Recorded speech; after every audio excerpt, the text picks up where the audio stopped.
Good day, and welcome to News Network Global. I'm Jenny Hollins, and here are some top headlines from around the world. In a rapidly changing global landscape, we bring you the most up-to-date and comprehensive coverage of the day's events. From breaking news to in-depth analysis, we are your source for the latest developments shaping our world. Stay tuned for the stories that matter. Now the news in full.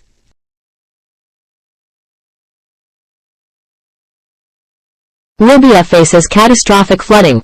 Thousands feared dead. Drone footage from the city of Derna reveals the massive devastation caused by floods. Getting aid to the affected areas is extremely challenging. Derna, a coastal city with a population of about 100,000, was hit the hardest. 2 dams and 4 bridges collapsed, leaving thousands missing. The mayor of Derna fears that as many as 20,000 people may have lost their lives. Many people were asleep when their homes collapsed or were swept away by the raging torrents. Some of the images in Quentin Somerville's report might be distressing.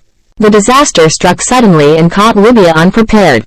In just 24 hours, half a year's worth of rainfall poured down, causing extensive damage to Derna. The floods were a result of 2 mountain dams failing, causing families to be washed away in their sleep. Efforts are now underway to find and retrieve the missing and deceased. Locals, along with the army, are working together to recover bodies, which number in the thousands. The floodwaters have been washing bodies ashore with great force.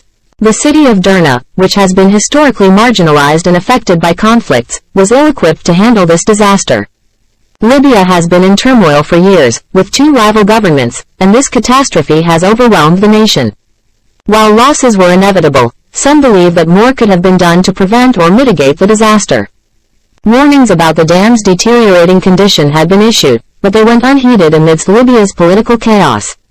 The aftermath of the flooding has left Derna barely functioning. Hospitals are struggling to cope with the influx of casualties. International assistance is on its way, but with many roads in eastern Libya washed away, delivering aid will be challenging. Libya is in its 3rd day of national mourning, and the country cannot bear this tragedy alone. The disaster was caused by a powerful storm, referred to by some meteorologists as a Mediterranean hurricane. It began in Greece, killing 15 people, before making its way to Libya's northeast coast, hitting the city of Derna the hardest. 2 dams, constructed around 50 years ago, could not withstand the massive rainfall and flooding from the storm. The dams were built by Yugoslav engineers using clay cores protected by a stone shell, but they proved insufficient for such a catastrophic event. This disaster has highlighted Libya's instability and lack of preparedness for emergencies, despite its wealth in natural resources. In other words, the flooding in Libya, particularly in Derna, has caused extensive devastation, with thousands feared dead. The country's political turmoil and neglected infrastructure have compounded the disaster's impact, making it challenging for Libya to handle this crisis on its own.